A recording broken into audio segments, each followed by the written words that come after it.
Hi, and welcome to episode 7 of the Spatially Challenged Knitter and Friends.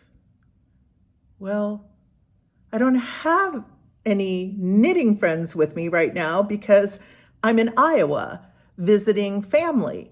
And so I'm filming from an undisclosed location in Waukee, which is right outside of West Des Moines. And, well, hey, Pam, what's your new address? Are you insane? I'm not telling you my address for the world to hear. Okay. Oh, do you want to come be my knitting? No. Leave me alone. I'm going to my puzzle. Okay. And so I'm going solo today, but you will hear and see a few other people in different parts of the video.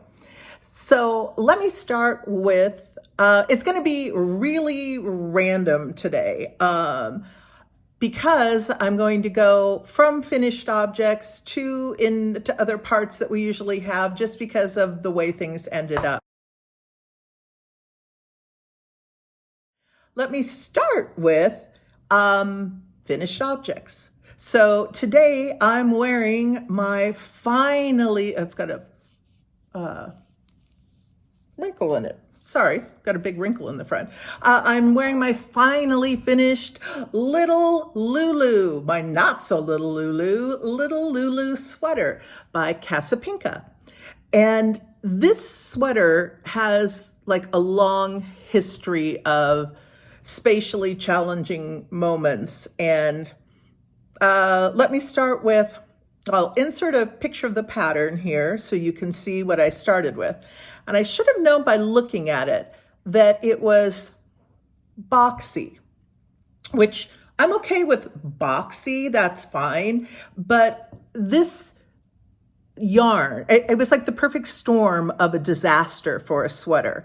I had a boxy fit, which asked you to allow for quite a bit of positive ease, which I normally don't like in a garment. I don't like it to be skin tight, but I usually like 2 to maybe 4 inches of positive ease in a garment.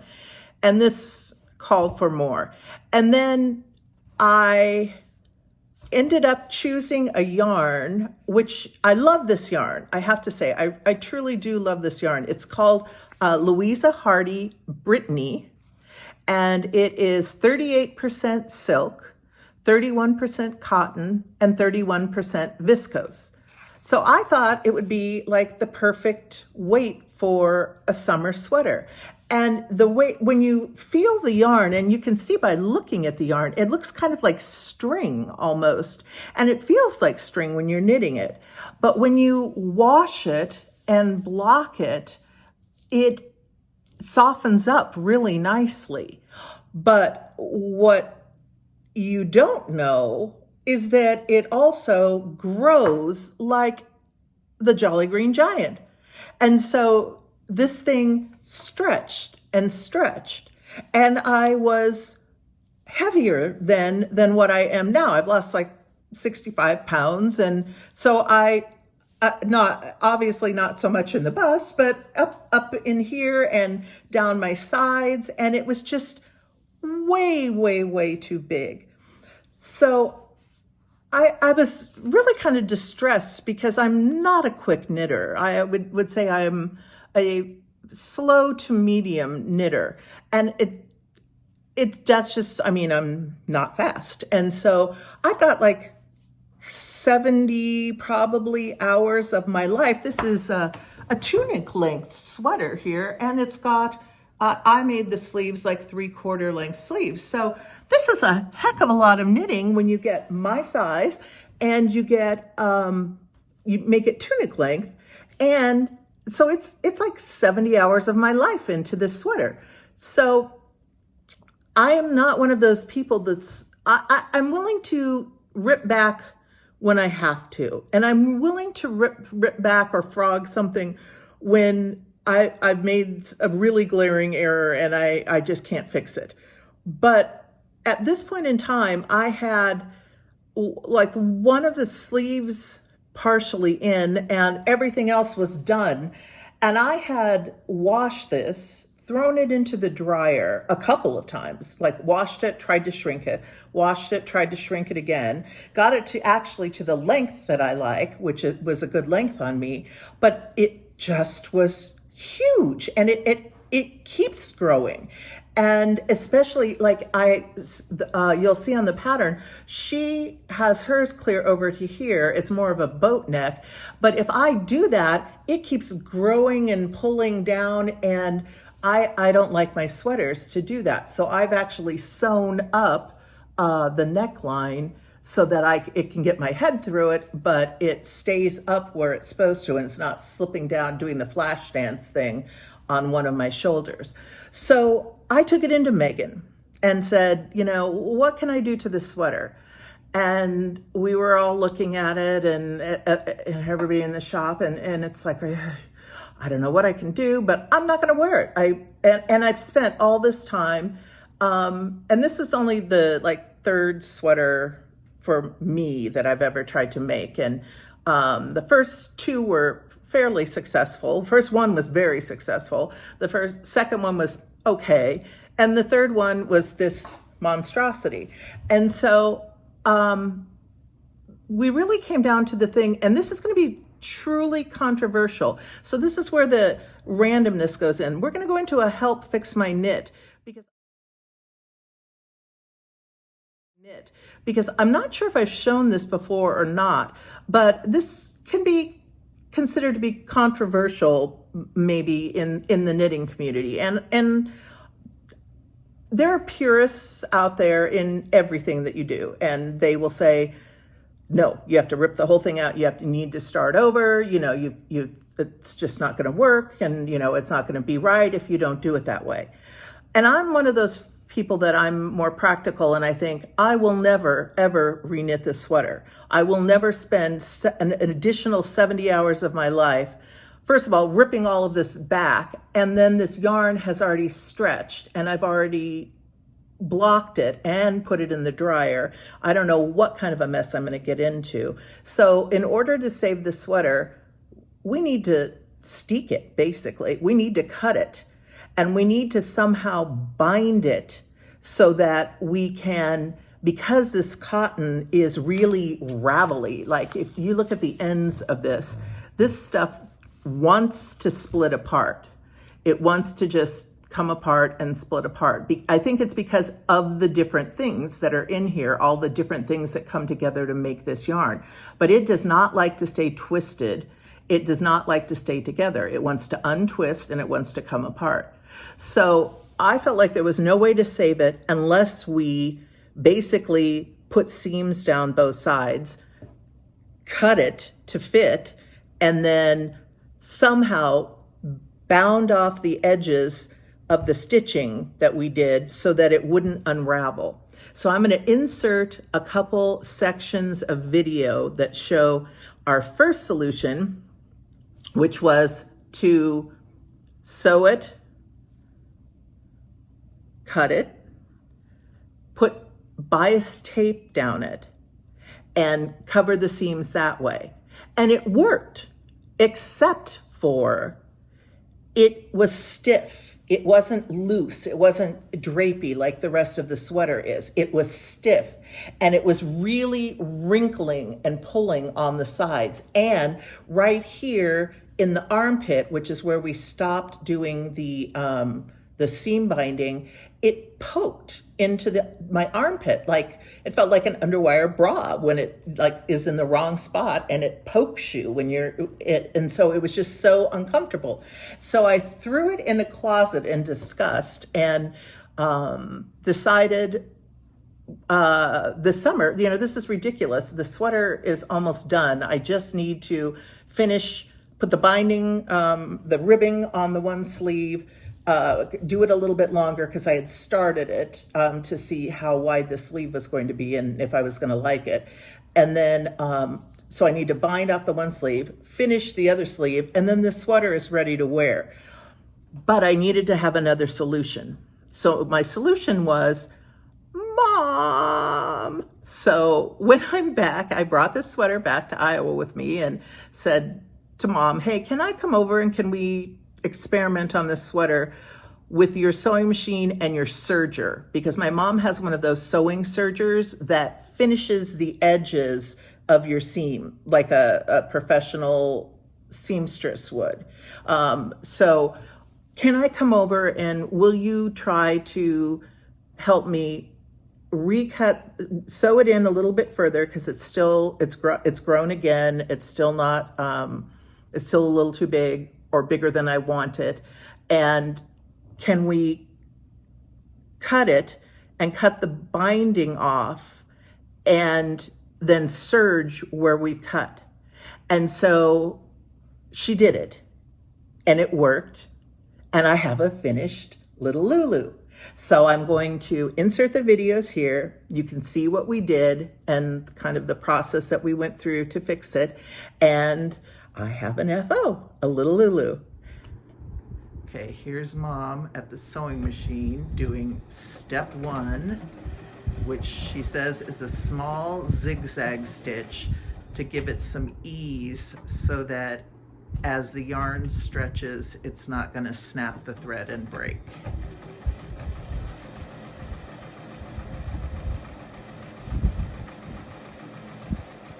Notice how fast and straight she sews, and that was not genetically passed on to me, as we talked about in an earlier episode. I'll let you in on step 2 in a minute. Well, come on, baby. Come on, you can do it. You can do it. And here comes the serger, which is our hope. Come on. Yay! So hopefully this is gonna work.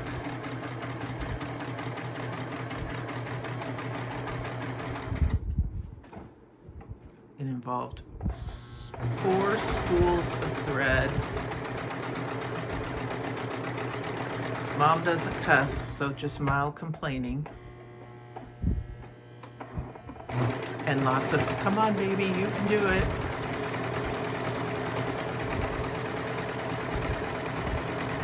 See if it works. Sweater surgery. Sewer style.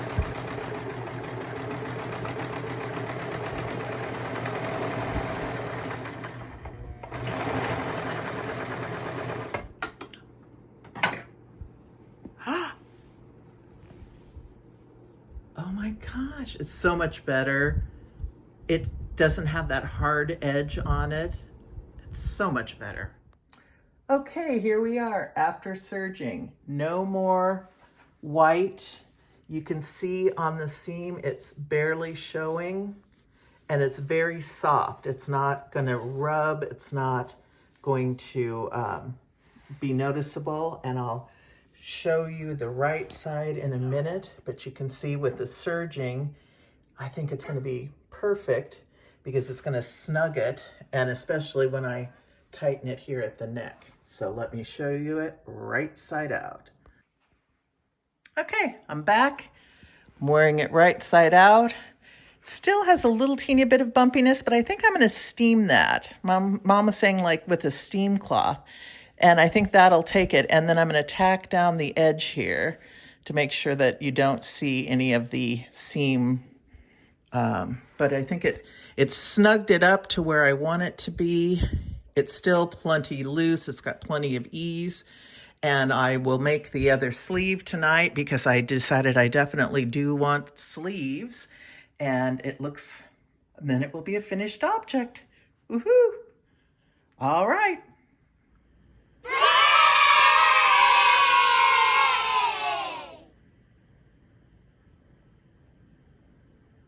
I hope to get a lot of wear out of it. We have summer in San Diego until Halloween, sometimes into November. Our hottest months are August, September, October. And so I hope to get a lot of use out of it this fall. And that's finished object number 1. Okay, finished object number 2 is my Sawa shawl. I'm so excited about this. It is by Olga Jazzy is the name that she uses. And her name is Olga Baraya Keflian, BurayaKefelian. And sorry, Olga, I know I've totally butchered your name. But this is the one that I went to. I've talked about it before, so I'm not going to go into a lot of detail. But I went to Knitting in the Hills in Austin, and Paola was wearing this sweater, and it was in the fashion show for Myak. And so I decided I loved it. I thought it was the coolest thing I had ever seen. It was her 3D mosaic, 3D knitting, and I just thought it was great. So I thought, I want this sweater. And I had my time deadline is I wanted to get it done before I leave on my knitting trip, my Vogue knitting trip to Copenhagen, Oslo, and Stockholm. And I wanted to bring this with. So I finished it, and it's beautiful. And it's been blocked on the blocking wires, and I will insert a little video of what I had to do because I played yarn chicken and lost. I'm almost done with my Sawa shawl. 4 pattern rounds to go and decreasing all the way, but I'm playing yarn chicken. There's not a lot of yarn left in these things. Yeeks. I hope I make it. My Sawa shawl is on the blocking board. I've got the wires in it, got it all pinned out, and sharp-eyed viewers are gonna notice I got a problem at one end. Look at this. I lost at Yarn Chicken. I didn't get to finish this black repeat, and I still have the rest of the end to go. I think I'm gonna lose with the blue, and I probably will win with the gray. So I had to go ahead and order 3 new skeins, unfortunately, of the Myak yarn. And now I guess it's not unfortunate because I get to knit myself something to go with my beautiful Sawa shawl. Maybe some fingerless mitts, maybe a hat, maybe someone else will get a little version of a stripy, beautiful shawl. So I'll let you know when the yarn comes in and keep you updated on the progress. So I had to go get 3 new things of Myak yarn to finish this because I was down at the end. I mean, I was literally down to like down in here and had to just get yarn to finish that much of the shawl. So I'll show you on the blocking wire video. But I am so excited, and I wanna put it on and model a little bit. And this is the way I'll probably wear it the most. I'm thinking, you know, with a button-up white blouse and with my black leather jacket and jeans. It also with like a black dress. And so I can, you know, hook it under like this, and you might not be getting the full effect of it because it's super gorgeous, but it's on this speckled yarn. But sorry, I'm not going to take the time to go do anything else. But oh my gosh, I'm in love. I'm in total love with this shawl. shawl scarf, and I made the size large, and I had to go up a knitting needle size from the required needle size because I am a tight knitter, and to get gauge I had to go up, and even then I don't think I got row gauge, which is the problem here. And I wanted to show you the really cool part about Olga's pattern. This all, I had to block it before I left because I wanted to be able, I come home from Iowa the 25th, and we have to go to a wedding in the Midwest, so we're flying home the 25th, and then I leave for Europe on the 31st. So I had to have this blocked and ready to go. So I did, I blocked it, I used the blocking wires, and it smooths out. I mean, you can still see the 3D effects in here, but I want to show you what the difference is pre-blocking versus blocked. You can see here's where I ran out of yarn, and here's how smooshed up it is and how on top of itself it is. So the whole time you're making this, you're kind of like, oh gosh, I hope it really opens up. And it does. It just flattens out, and it's just amazing. I just think Olga's a genius when it comes to, I took 2 classes with her down in Texas, and I think she's just a genius when it comes to getting an effect with yarn, and how you can get this effect with your yarn and not, it's not a super hard knit. I mean, I don't want to give it anything away. It's a paid pattern, but it's knitting and slipping stitches is basically what it is. And so the one thing you do have to be cautious is that your yarn has to be, when you're purling, you have to bring your yarn behind the slip stitches. And there was one spot on the shawl, and you can see I had to do a little teeny bit of duplicate stitching here and a little pushing because I forgot and left my black yarn running across here. And I had already knit like over to the other side of the shawl before I ever noticed that I had done that. And it was like, I'm not ripping the whole shawl back. It's bazillion hours of knitting. So I just did a little duplicate stitch, and you'll never know. You'll know, but no one else will ever know. So anyway, that is FO number 2, and one that I am super proud of. And I think, I mean, it really kind of makes me look like I'm a serious knitter, like I know what I'm doing, I think, because I think it's pretty impressive. But it's like, it honestly, if for a beginning knitter, I would say a beginning knitter can take this on. As long as you know how to knit, as long as you know how to purl, as long as you're not afraid to slip stitches, and as long as you can keep your working thread, you keep every time you knit, you twist it.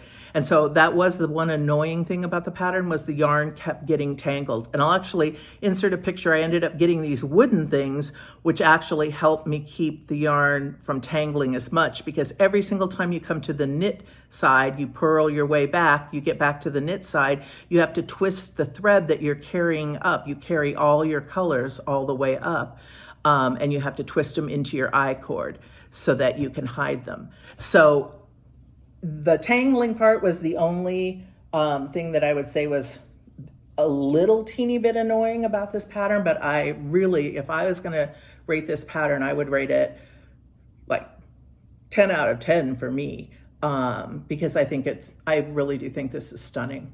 And the good thing is I have 3 almost brand new skeins of the same colors in the Myak Baby Yak, but I still have full skeins of these 3 really cool colors, and it would make a beautiful cowl for someone or a stripy hat.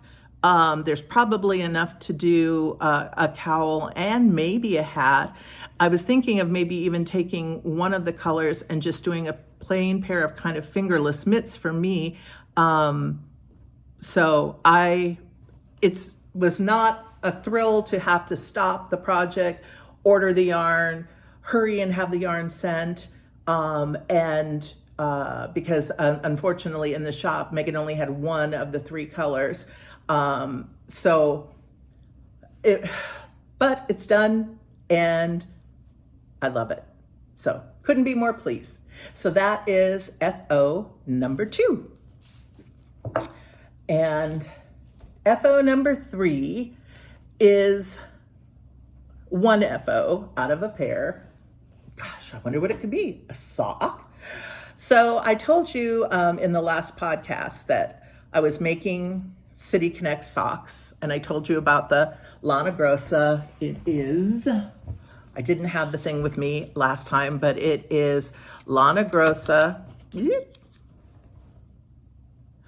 And it is, it's called Mangal, Mangal, and it's their, can't say it, Milan wheat merino hand dyed, and it says D-85080, and it comes out to be like the perfect colors for our Padre baseball teams Friday night City Connect uniforms with the kind of limey green.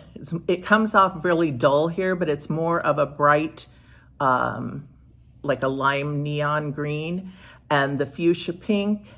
There's a little teeny bit of silver in here, which I honestly, now that I had made this first one, I wish I wouldn't have put any silver in, because I think I would have had enough gold to do the toes in both of Amy's socks without putting any gray in, but I was not sure, and I didn't want to play yarn chicken and have to rip the toe out.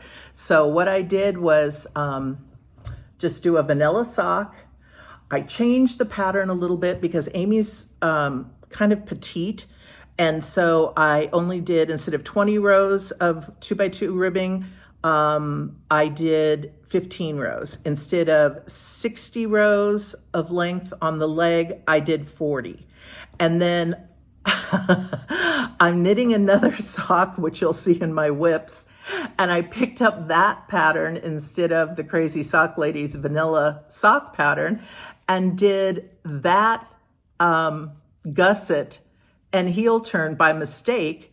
So the back of her sock's a little different than the other socks that I've made before, but I like it. And it's a little different. And then went down and finished the toe off. So it's got the toe and the kitchen rings done, and all the ends are sewn in. And I'm really happy with how it turned out. And I made it, I think, an inch, with an inch of negative ease. And I have not blocked it yet. You can see it's still a little lumpy and bumpy, and I haven't blocked it on the sock blockers, or blocked it because I'm traveling and haven't gotten back home. So this is a finished sock, lady size 8, with 1 inch of ease. And then I'm really kind of thinking, if I can, I don't know, about trying to embroider the S and the D up here in some of the extra gold. But I don't know. I have a track record with embroidery. Like everything else, it's not very good. So I'm thinking we'll decide. And so this is my third finished object, is one of Amy's 2 City Connect socks that I promised that I would make for everyone for Christmas. FO number 4 shows me winning at yarn chicken for once. Woo-hoo-hoo! As I finish Jen's baby blanket in time to present it at her shower. Okay, so that's it for finished objects. We are done.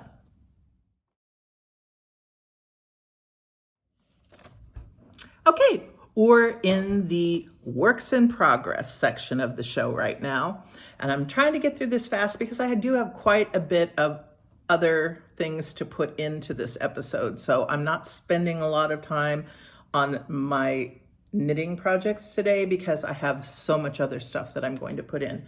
So this sock is by Summer Lee, and it is called Hibernal socks. And I don't know if you can see, yeah, here's the pattern. And two of the ladies at Apricot Knits at Liberty Station in San Diego were making this, and I just loved these socks. Now, she made hers extra big because she wanted them to be house socks, and she wanted them to be long and scrunchy so she could have them up farther on her legs at home, or she could keep them down lower. I didn't want mine like that, so I'm doing my regular size in the sock, which is the, I think it's the medium, it's the 64, no, I'm so sorry. I am doing the 72-inch sock in this, maybe? I don't know, I'll have to count. But I think I'm doing the 72-inch sock because she did the 80-inch sock and she normally does the 72. And the reason is because it is, here's my yarn, which I love this color. Let's see if I have the yarn thing inside. Of course not. But I love this color. It's kind of a peachy pink, but it's got a lot of it's fake cables and ribbing, and so it kind of pulls the sock in. And so where normally I would do the smaller size sock, I think I went up to a bigger sock. Let me quickly count here. 2, 6, 8, 10, 12, 14, 16, 18, 20, 22. I know this is exciting TV. 24, 26, 28, 30, 32, 34, 36. So I did do the 72-inch sock because I thought, I was worried that the other one would be tight, because some people who had made the sock had said that it was tight to get on, you know, how the heel and the fat part of your foot, that's the top part of your foot across from the heel. They had problems getting their foot into it. So I decided to go up to the size large instead of the one that I would normally make. In a vanilla sock, I make myself the 64 stitch sock every single time.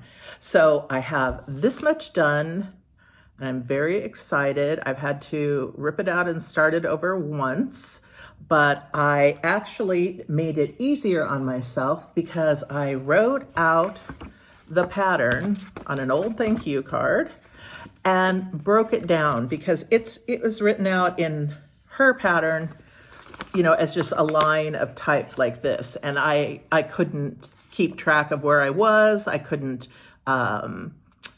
keep track of the pattern. So I wrote it out in different colors. I used highlighting tape. I used colored pencils, and I broke it down so that I do this much, then I do this much, then I do this much, then I do this much, then I do this much. And you do each of these, you do the full pattern like this, and then you do it again. You do it twice. And I'm sorry, I just showed her pattern, but you wouldn't know because you wouldn't know what to do when you get to the heel and everything else. So sorry, Summer Lee, I didn't mean to do that. But I just wanted to show for like a beginning knitter, if you can't read your pattern, you're going to keep screwing up. And so make it easy on yourself, whatever works for you. For me, it's like color coding things. And even like this one, for some reason, this row kept giving me issues. So I used the black Sharpie with this one.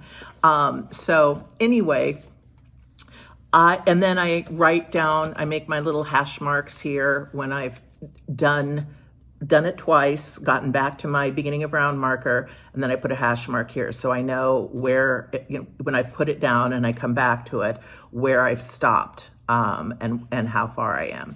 So anyway, that is one of my works in progress, the Hibernal socks by Summer Lee, and these are coming to Europe with me. They're going to be one of my things that I'm going to bring because sock, and it's very easy to transport. This is easy for me to see on the airplane to be able to do this, and I think this will be fine. Then I'm going to bring more of the Lana Grossa, my other work in progress, or second work in progress, is I've started the second cuff for Amy's second sock. I've done the 15 inches of ribbing, and I've got 4 rows of the 40 that I need on the body already started. So I will be taking an airplane from Des Moines to Green Bay tomorrow, which involves going through Chicago. So I'm going to have a few hours of plane knitting ahead. So I should make some good progress on that. And then we've got to get back to San Diego, which is 4 hours, because I think we have to go back from Green Bay to Chicago. And then it's a 4-hour flight from Chicago to San Diego. So I should almost have Amy's second sock done, I believe, by the time we hit San Diego. Or I'll keep working on it and hopefully have it done before I leave for the Europe trip. But I think I'm going to wind the 2 balls, and I think I'm going to bring the boys' socks with me. And I'm going to try, and God, I don't know why I'm doing this, but I'm going to try to do 2 at a time magic loop socks for the boys, because their feet are so small. They're 7 and 4. And so their feet are so small, I'm going to have to manage this yarn like no other. And I want to make sure that the socks are the same. So by doing them 2 at a time on magic loop, and pulling from the 2 separate balls, I will be able to do that. So I think I'm going to bring that with. I'm not quite sure, but I should have Amy's sock finished. So we'll have the second sock to go with the first sock. And my third work in progress, you have to see this to see. I always say that I'm the spatially challenged knitter, and I truly am. And why I do this to myself, I don't know. But I had decided that because I was going on this Vogue knitting trip, I needed to have something more advanced than a little Lulu that got seamed. I needed to have something that really proved I could knit. So my Olga shawl was one thing, but I was just bound and determined that I was going to take on a Sari Nordlund top. And so I picked the Rosenlund top. And I'm going to pick the camera up, and I'm going to walk you around to the other side of the table, and I'm going to show you my setup for trying to knit the Rosenlund top. Okay, so here's Pam's dining table. Here's where that's actually Pam's shawl sitting there that never gets any love. And I swear someday I'll have it done, Pam, I promise. She just laughed from the puzzle table. So anyway, I had chosen the Rosenlund top. Why I chose this, well, I love it. I absolutely love it. Jen and I talked about it during Fantasy Knits in one of our first episodes, but I was convinced that I could do this. I don't know why, but I was convinced that I could do this. So I was going to town, and I actually showed you guys as a work in progress. I believe I showed you last time that I had the bottom ribbing done, and I had a good, I want to say 3 inches of the back panel done. The back panel and the front panel are identical.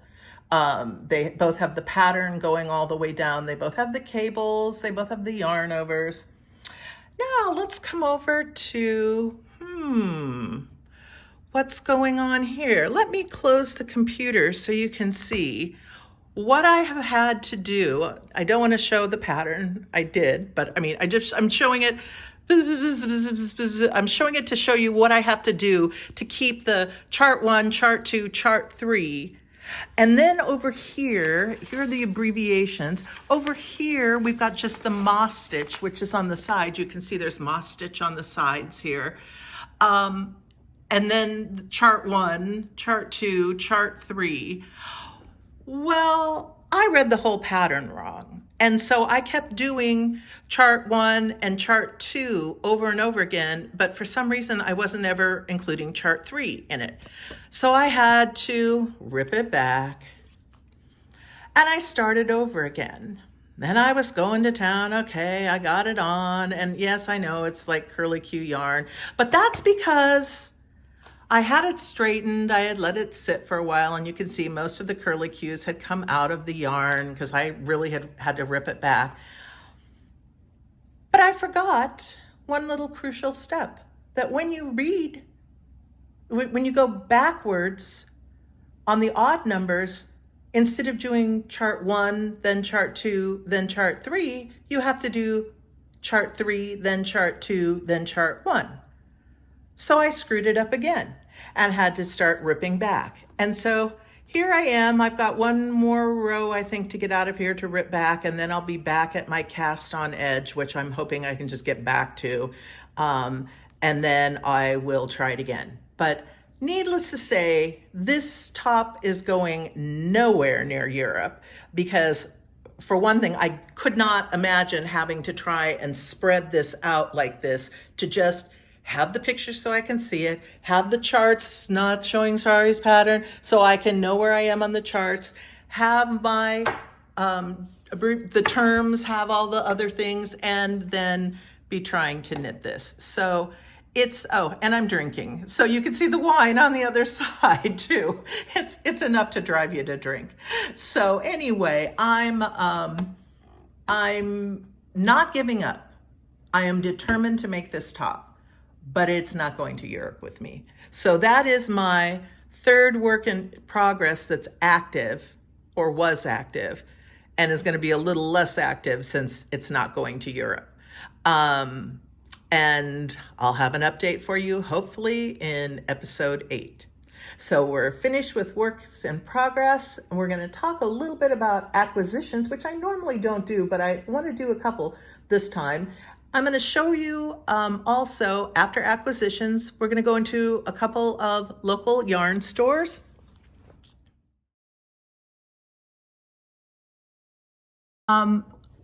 I went to a new store to me in West Des Moines, and it's off EP True. And when I say that, it's E.P.True. E initial, P initial, True. Because when people first started saying the name of the street for me, I said, what's an EP? I didn't know what it was. I thought someone was saying like EP. And no, it's somebody's initials is named after somebody. Who knows? He was the city manager of West Des Moines. Oh, Pam just said he was the city manager of West Des Moines. Okay, well, that would explain why they named a street after him. But I thought it was an EP, and I didn't know what it was, and he was really a true EP. So anyway, we went into this yarn shop. Okay. I don't really know what to say. I'm not very good at. No, we're very okay. comfortable doing these types of So things. we're inside Oh, a tangle of yarn yeah. off of EP True in West Des Moines. And I just picked out some great yarn, and I'll show you the pattern. But it's this Rowan Kid Silk Haze, and look at this color. It's like an amazing color. And I found a beautiful pattern that I cannot wait to get going. But I want to show you the inside of the shop and all of the yarn that they have in here. They've been open for 5 years and mainly do sweaters, We right? do a lot of sweaters in here, yeah. So, What would you say is like your best-selling yarn that Wool Folk probably. Ah, Wool Folk, yeah. Fiber Co. They do really well in Mhm. here. They don't carry a lot of washable yarns. Mm-hmm. Not too many super washes. I've got the vintage, but Mm-hmm. and I don't have an online shop. It's pretty much about community in here. You want people in here hanging out. That's nice. Yeah. And look at, I mean, okay, I have to show you the other side of the shop because this is like, okay, say hi, Pam. Pam, my non-knitting sister-in-law. She comes along for the ride whenever I'm filming. She actually went to a knitting retreat with me and Nice. was Pam. the non-knitter Yeah. that came and ate at the retreat. And Yes. And I think being small, it keeps you from having yarns for too long. You know, if they're not doing well, get them out of here. Put something else in. Then mm-hmm. Oh my gosh, look at these little cupcake hats, or what are they? Oh, yeah. The lady that brought the scissors in that she had taken, she Uh-huh. made those for her. This is her super cute. Do you get a lot of amigurumi? That's really getting big by us.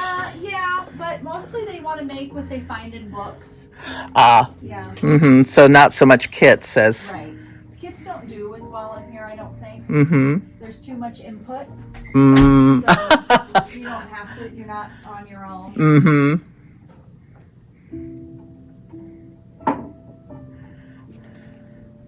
Oh my God. And the samples are beautiful of different sweaters. That black sweater and the color work there, that's in the wool folk, and that was knit by a 14-year-old gymnast. Holy moly. He's an amazing knitter. 14? Yes. Yep. Okay. And I think he just turned 14 when he completed that. You know, I think it's because kids are fearless, especially like a gymnast, and they just don't know that they should be afraid. No. And right. so they just take it on. He just completed Taylor Swift has a cardigan, I guess. Yes. He designed his own pattern and made his own version of it. Oh my gosh. He's just finishing it. I think he's just got the star. He made the star patches himself. Oh my gosh. Yeah, that's been a really popular one. A lot of people have been trying to make that Eris cardigan. Yes, that's it. Yep. And I thought maybe they would come in this afternoon with it finished, so hopefully. Oh, that would have been so cool. Oh my gosh, look at this. So you're doing the embroidery on yarns now too. That was really fun. Do you guys just kind of decide as a group, oh, let's take something on, and then you get a class together that wants... Well, we don't do a lot of classes in here, but we do a lot of copying. Ah, okay. Yeah. Because there's always a table full of people in here in the afternoons, and we just copy each other. Well, they've got great ideas. Misery loves company. Well, and you know what? That's how I get some of my best color ideas is I look through the projects on Instagram, and it's like, oh yeah, I like that color combination. Yeah. Wow. This is really pretty. Oh, I love this one. Kesani. That is super pretty.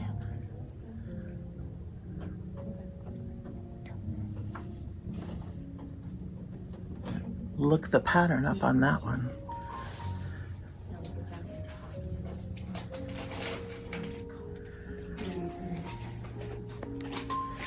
And a making table too.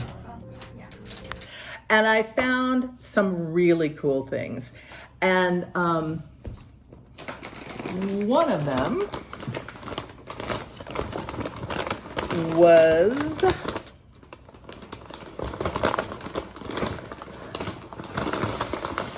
this beautiful Rowan Kid Silk Haze.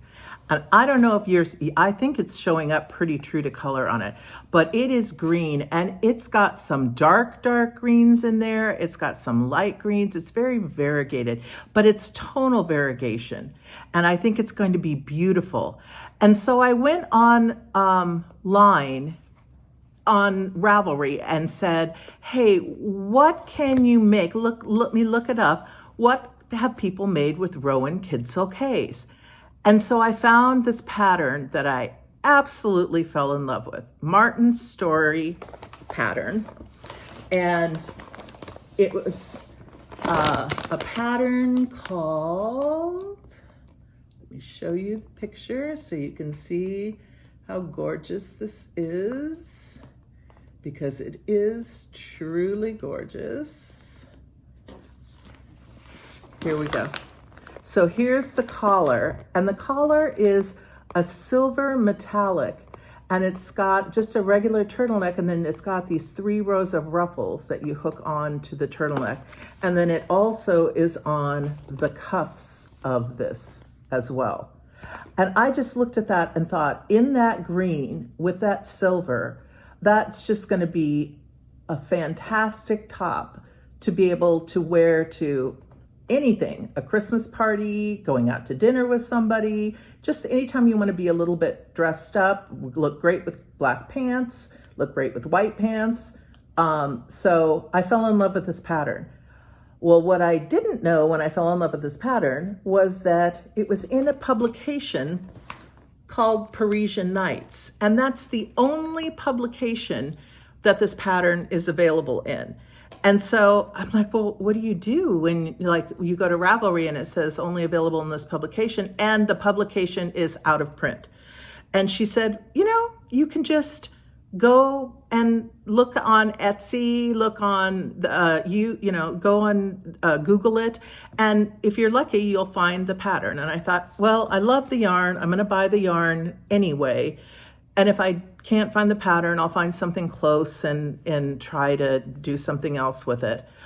But I walked into the next yarn store, and I think you will actually, probably the camera is going up and down when I was jumping up and down, because when I walked into the knitting store down in Valley Junction in West Des Moines, what did they have in the store?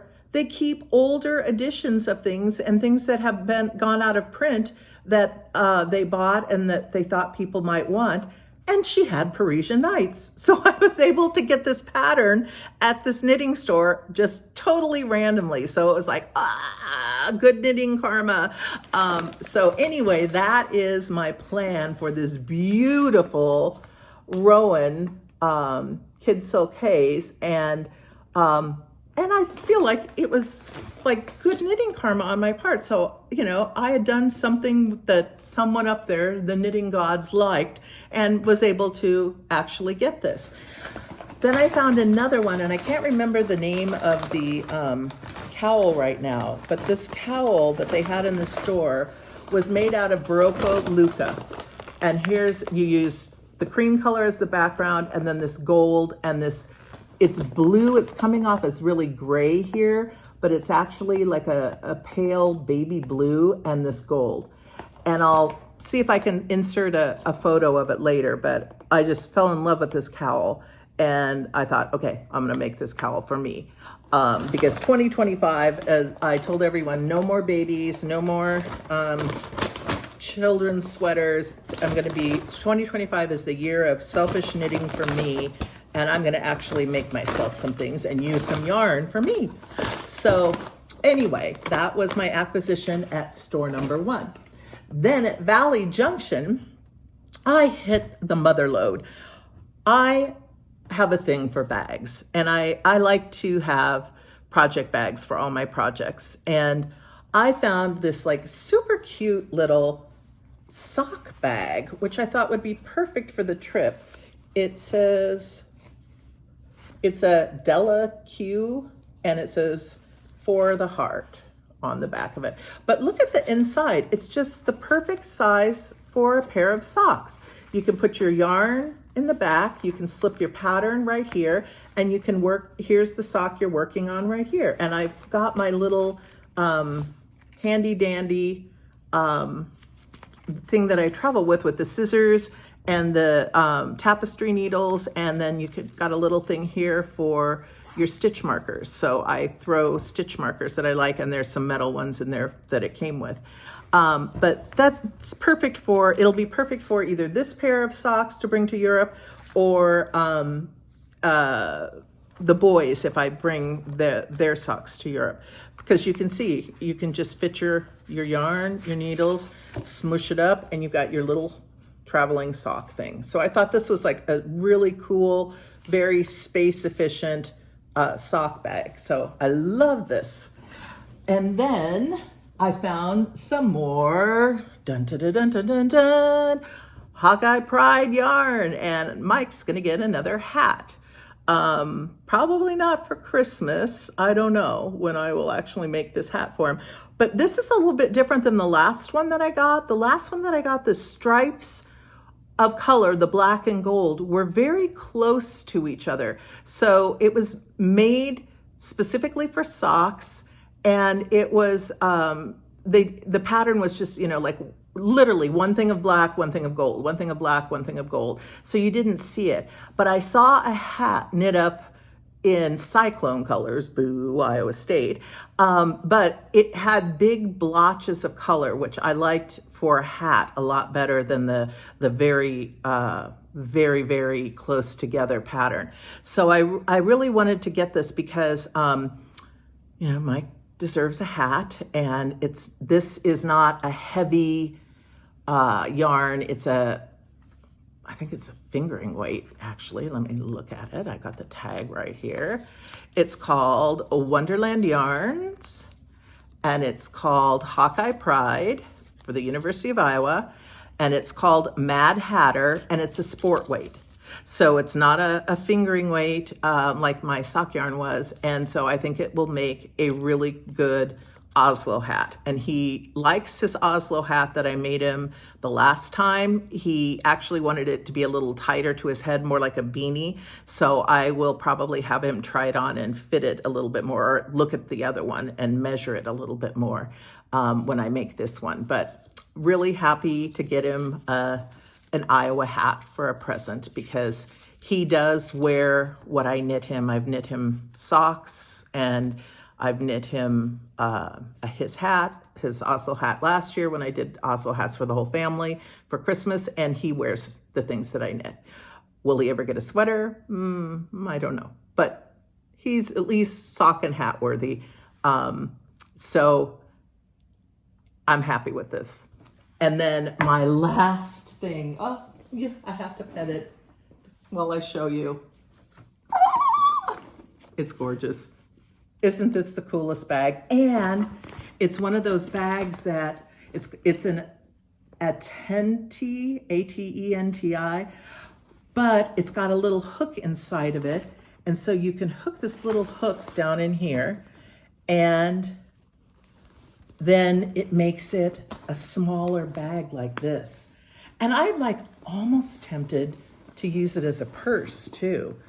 Not with a lot of stuff in it, because it would get super heavy, but it's big, so you can use it for big projects. If you got a little bit of a smaller project, or you want a little bit more security, it's got the magnet thing on top. And if you have that thing in the middle, you can be really secure with your knitting. And it's all embroidered like this. I don't know if you can see this. This is not a print. This is all embroidered. So this bag is insane. And here's the bottom and it's got little feet too, which is even cooler, because it's going to keep the bottom from getting so dirty.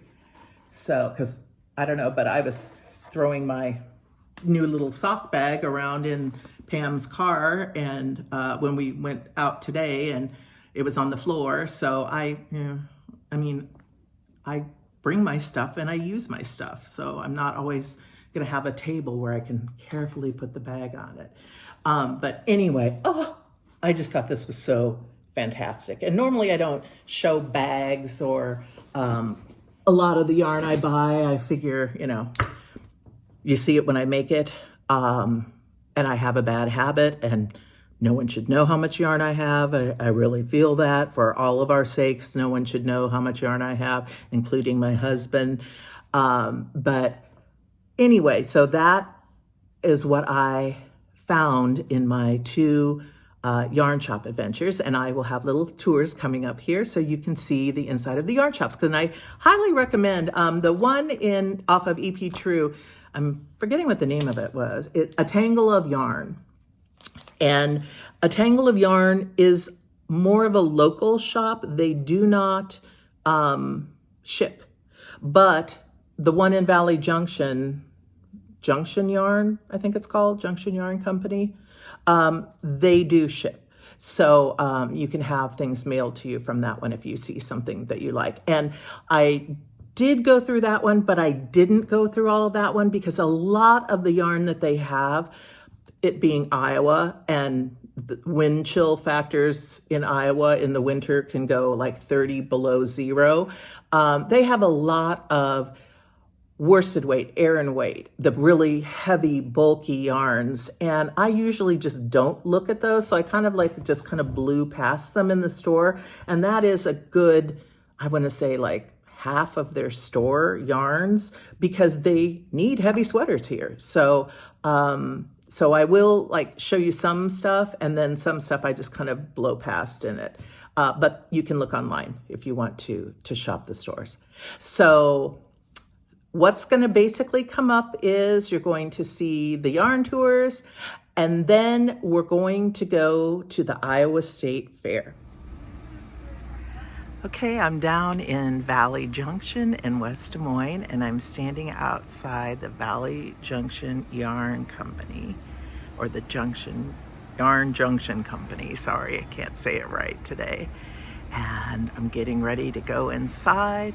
This is one of my favorite shops in West Des Moines.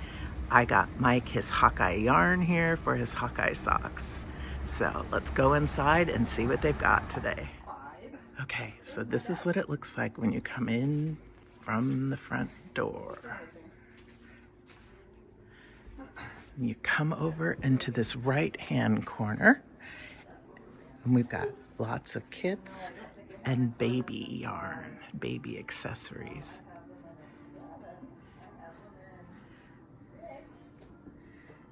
And they have great project bags. I didn't get this. Oh, here it is. I just got this one and a little teeny tiny pouch in this exact print. So they've got some great project bags here too. And ideas. Now we're over into the front of the store, into the sock section. So it's the sock. You can see it's just tons. And fingering. And little minis down on the bottom to do toes. Do you want your receipt? And lace. Good. Wonderful. That should do it. Have a good day. You too. Nice to know. Yes, we usually even do like a trunk show and knit a sweater every fall, but I think they've decided not to do that anymore. Just because we didn't really get a whole lot of sales from our samples. Now to print one. Yes. It is possible. It is possible. Oh my gosh. I will go and comb the shelves. That would be so great. And do you sell metallic yarn? I have some of the little like DMC skeins that Rowan was putting in with their samples like a year or two ago. I have some of that. Okay, I'll have to. I might have we got in some like metallic faux furry dealy stuff. It's new. This is out of that same pattern book. It's a Martin Story pattern, and it's got a metallic mixed with the Kid Silk Haze. We might have something that could work. The problem with the little thread bits are just like 40-yard screws. Really fast if you need a quantity of them. Whoa, look at this brushed fleece. You have like a lot of because I live in San Diego, so you have a lot of heavier yarns that we never see and could never live in. Oh, no way! You've got the pattern book? Oh my gosh, score. 2012 would be the right time period for us to have them. Here is the pattern book that I wanted that's out of print that they happen to have here at the store. Oh my gosh! This is great. This is a score. We have treasures in every corner. Oh, you do. This is crazy good.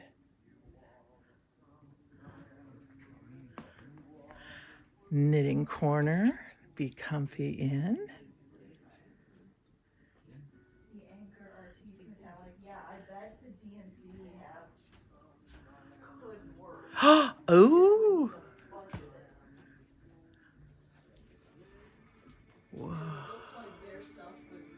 And I'm going to put timestamps down at the bottom. So if you want to bug out and you don't want to go to the fair, you can skip ahead. I don't know what I would have at the end. Oh, Knitting in the Wild.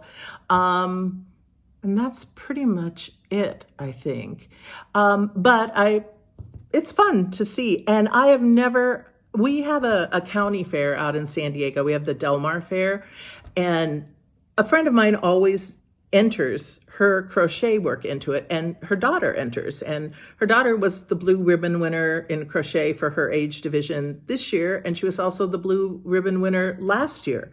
And it's something that never is on my radar because you need to be a perfectionist to knit something to enter into a fair. I mean, you're trying to go for a ribbon and people are going to be looking very closely at your work, and we all know that is not me. So I never even think of knitting something to try and enter it into a contest. But I have never seen so much knitting and crocheting and embroidery and quilting in my life as at the Iowa State Fair. And I went up and down the aisles, and I want to show you what was in there at the fair. And then there was all sorts of crafty stuff also, which I don't think I filmed that. They had wreaths, they had fake flower decorating, they had all sorts of, I call it, and it's not because I don't have appreciation for it. I do have appreciation for it, but I kind of lump all those crafts and call it crafty crap. So they had a lot of that kind of stuff where it was, different crafty things that people make that doesn't involve knitting or crocheting or needlework. So anyway, I will see you on the other side for Knitting in the Wild, and then I will be off to Europe for episode 8, which hopefully I will be able to get some really cool stuff. I already have my day at Loops in London already planned, and can't wait to look at some of their yarns and to take some classes. So anyway, have a happy summer. Hope your kids are going back to school well. The grandkids, we've got a first grader now, and he's happy with his teacher and happy in school. He's in his second week now, and the little one goes to preschool 3 days a week this year. He's 4, and so they're all in back to school mode, and hopefully you are too, and it's going well. And have a happy end of the summer, and I'll see you later on. Bye-bye. Oh, hey, I never say this. It would really help me if you guys liked and subscribed on YouTube. I have a few people who've done it, and I see a lot of people watch it, but I don't have very many likes and subscribes. And also, if you want to comment, feel free. If you want a negative comment, feel free. You're not going to upset me. I already know my skill level. I'm very honest with who I am, what I am, my knitting goals, get some stuff done, don't worry about the mistakes, learn along the way. I've learned a lot from this sweater. But anyway, like and subscribe if you would. And I have the show up on YouTube. I always put a link on my Facebook and my Instagram page. I post more honestly on Facebook than Instagram because I still kind of haven't figured Instagram out all the way. I've been trying to make some reels and stuff as I go and put stuff up on the page. But anyway, that's it. Thanks so much. Bye-bye.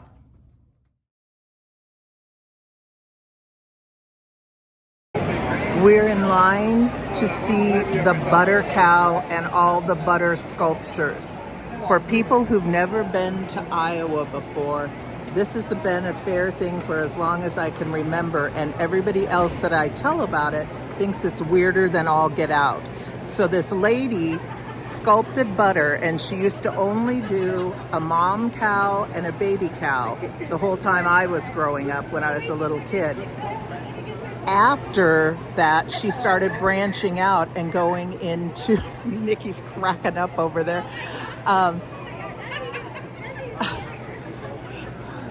She went into all sorts of different things. There was a butter Harley Davidson motorcycle. She always does everything to scale.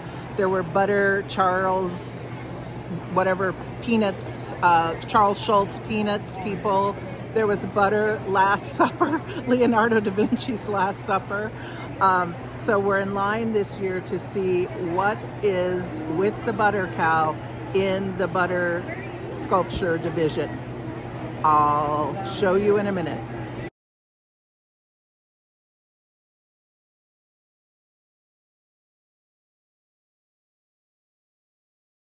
Let's get out of the dairy building and we'll work our way across the fairgrounds, through the crowds, and up the stairs to the second floor where we can find all of the fabric, yarn, art, and other crafts.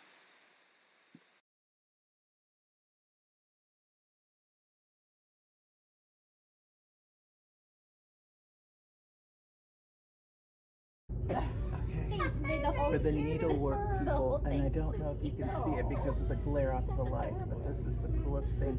These birds are on sticks, so it's kind of 3D. And then here's the red ribbon winner.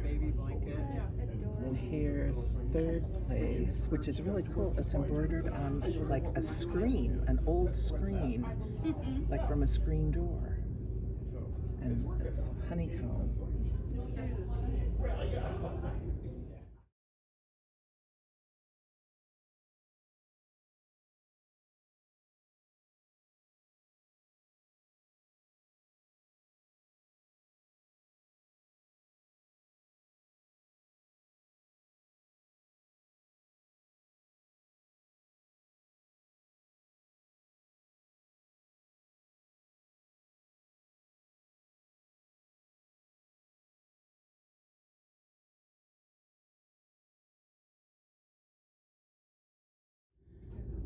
Let me take a little video so you can see the scope. These are only the crocheted division of the blankets. You can see all of them that are hanging.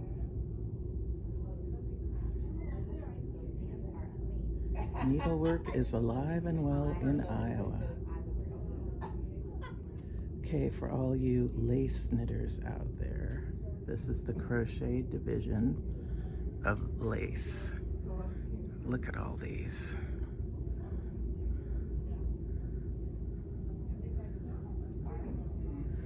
Oh, there's a torn scarf.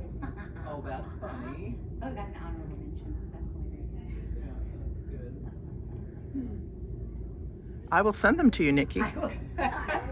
Okay, here we go. This is evidently the, what is it, Pam? Can you read the sign right in front of you?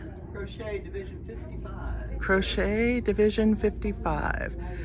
There's the same pants that Emily made for our Del Mar fair, only hers were white. My niece Nikki wants them.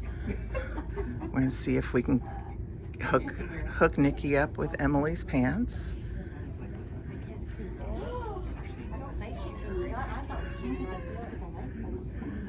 And then little sweaters at the end. It does.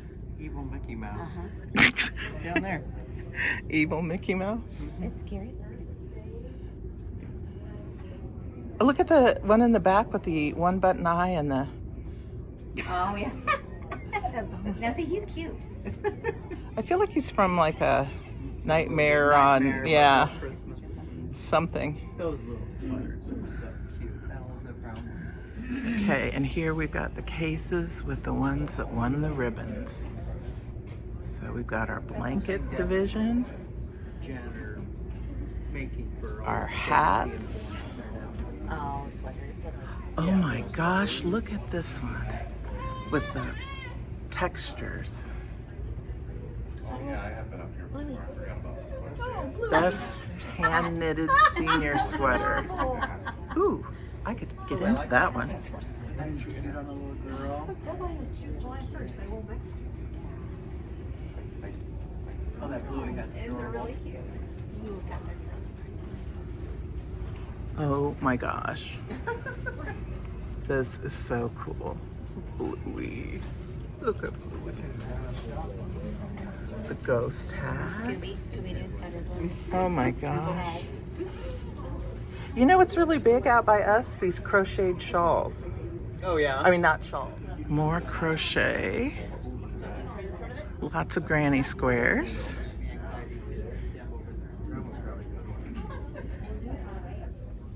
Okay, we've come to the quilts, and you will not believe the quilts. You should, well, I guess we should, because of all the quilters in Iowa and the Amish quilters.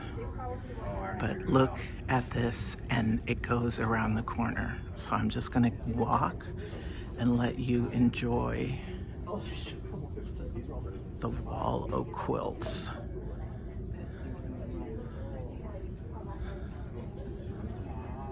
Wow. Wow. Oh, I like that kind of one up by the white one that's got the little baby and very kind of oriental feel.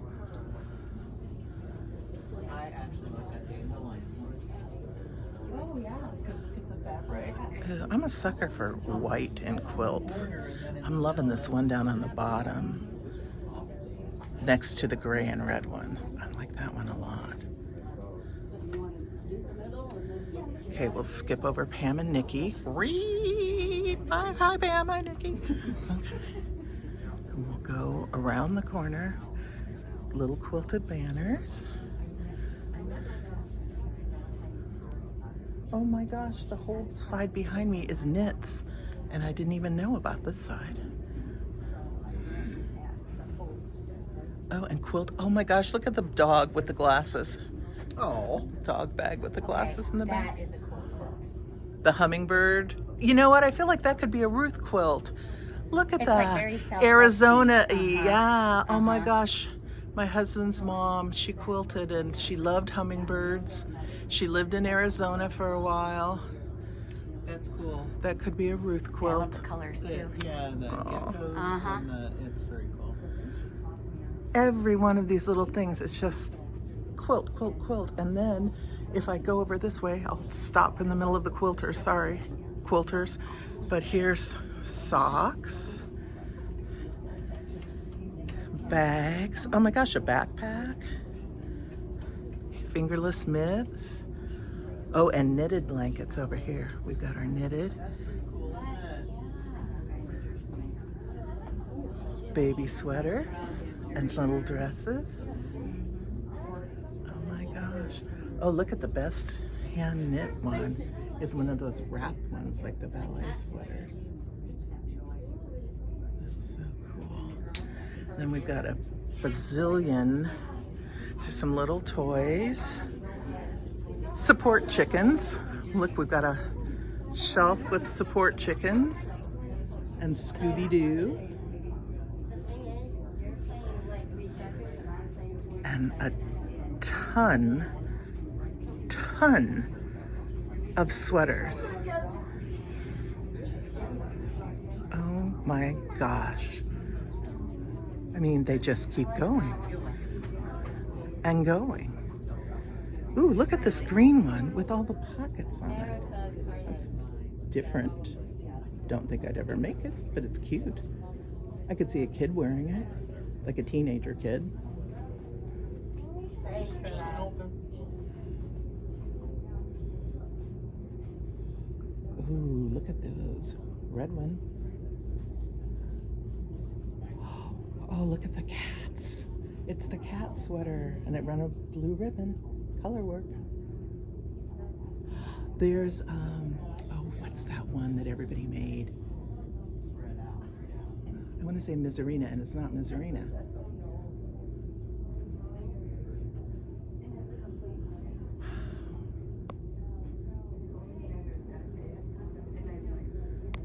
Wowzers.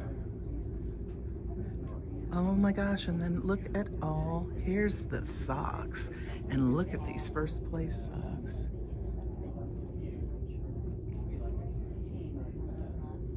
You guys can zoom in if you're watching this on a device. I want to get the bigger, oopsies. So you can zoom in if you're on a device. I'll get the bigger picture for you. Oh my gosh, look at the hats. Oh, that color work one with the Brady thing. And there's that cat one, the Bakbalakab Klaba. Can never say it. Okay, now for the quilters. Look, there's where I turn the corner down there, and every one of these booths, side to side,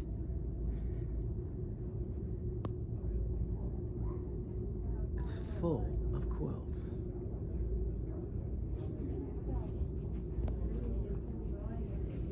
And they're so different. I wonder how you would pick a winner, honestly, when you compare like one style of quilting to another. Don't know enough about it. Oh my gosh, look at that one. Teeny tiny little pieces. Oh my gosh, look at this.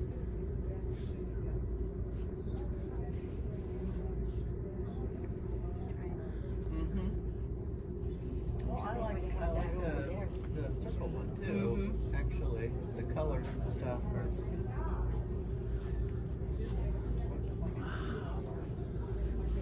Okay, we're gonna take a quilt break again. For all the spinners, look, they've done spinning and dyeing over here. So you can enter your hand spun or your dyed. For the weavers in the group, we've got weaving over here.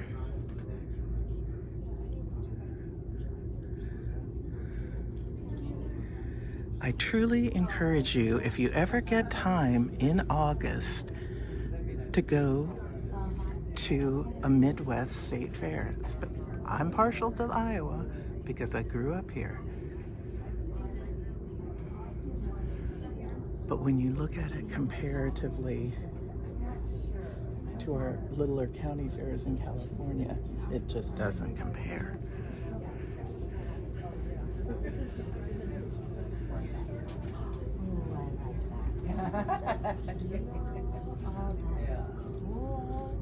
Pretty colors. The blue and green, Nikki?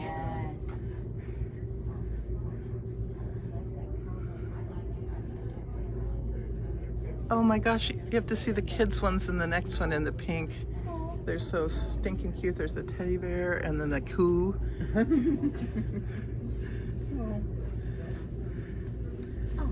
Look at the Highland coo. So cute. Okay. They're like the little ducks. Look at basketball. Is this Caitlin? It must be.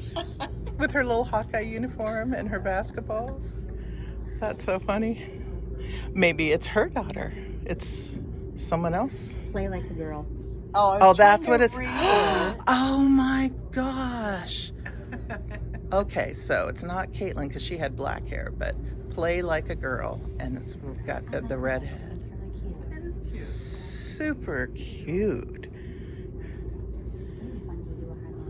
More latched or That'd be really cute. the stitched fabric pictures over there. Right here. That's so cool. That is cool. All the little buildings. Yeah, and the fireworks in the sky. That is cute. Cabiny owls and stuff. Oh, look at the blue stars with the red ribbon on it. That's a cool one. Oh, that's somebody's service. Forces, yeah, somebody in the service.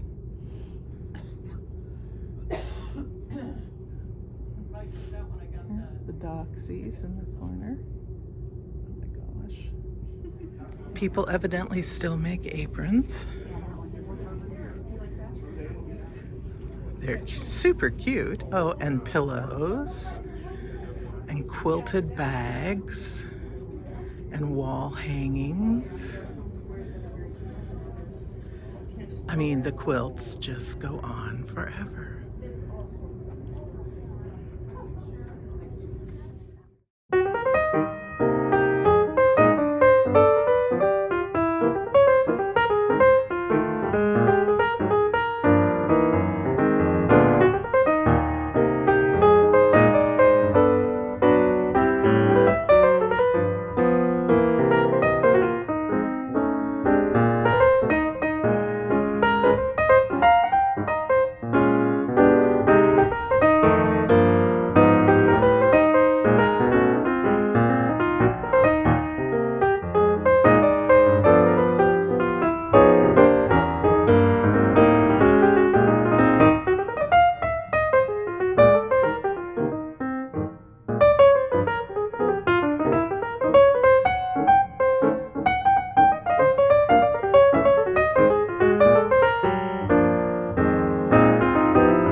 Hi, I'm knitting in the wild in Pella, Iowa today, which is a little Dutch town an hour away from Des Moines in the easterly direction. I think we were going east. So I'm in front of one of the little windmills, which is actually the Tourist Information Center. And there's another big windmill in town, and we're going to be going all around the beautiful town square, which, Pam, if you want to turn the camera that way, they can see how pretty this is. It's the most beautiful little brick town, and we're going to go and see what we can find in the shops. And I was able to cast on Amy's second City Connect sock on the drive up, and I've got 8 or 15 rows of ribbing, and I'm on row 8, so got that much done.